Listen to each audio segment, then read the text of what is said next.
our Gapminder project, we decided to use countries all around the world and how their mean years in school affects their total income.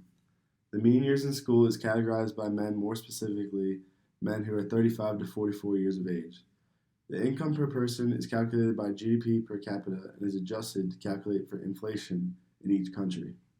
The size of the dots in the graph represent the population of the country, and the colors of the dots represent the four regions of the world.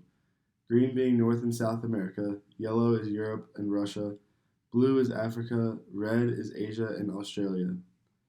Our hypothesis is that we believe that for the majority of the countries displayed, the more a man 35 to 44 years old is enrolled in school, the more income he will end up acquiring throughout his lifetime. The data on the graph begins in the year 1970, and as you can see, the correlation between income and mean years in school rises at a positive rate the majority of the time for the greater number of the countries up until 2015.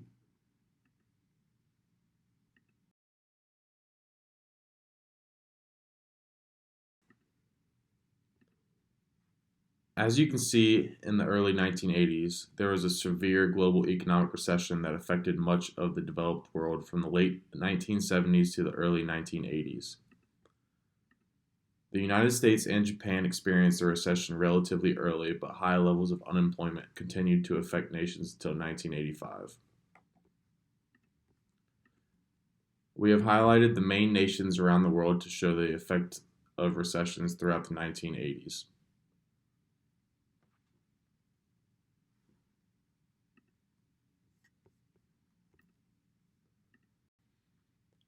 In 1970, China's mean years of school for the men we are focused on was 3.68 years, and their income per person was $851. In 2015, their mean years in school was 9.02, and their income was $13.6 thousand. You can see that throughout the years, China has improved their emphasis on education, which led to a higher income for the men in our focus group.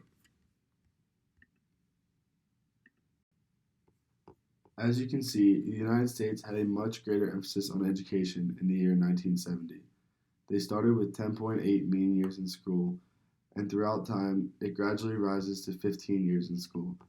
Their emphasis on education allows them to have one of the highest average incomes per person in the world.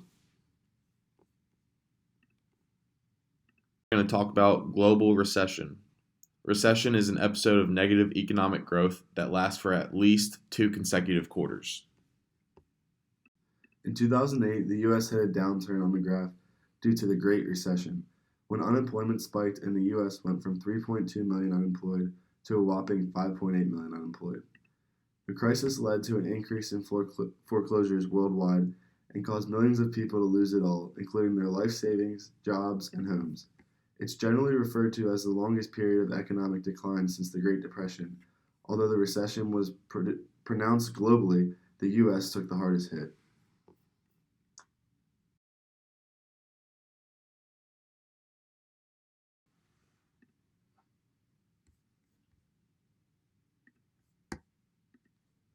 As you can see, the blue dots that represent Africa are at a great disadvantage compared to all of the other countries because they are very low in population. Also, they do not have the same privileges as many of the other countries with going to school for many years. There are a few exceptions around the African region, where you can see the countries of South Africa, Egypt, and Tanzania have a higher chance of going to school for a longer time compared to most of the other countries in Africa.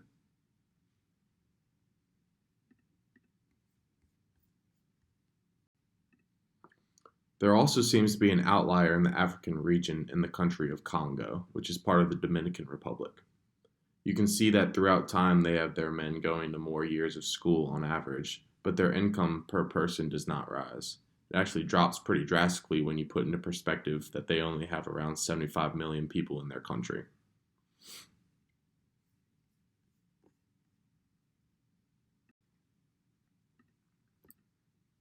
Luxembourg is an interesting case. They are a small country in Europe that started with a population of 340,000, and their average income was 30,000 with 6.8 mean years in school.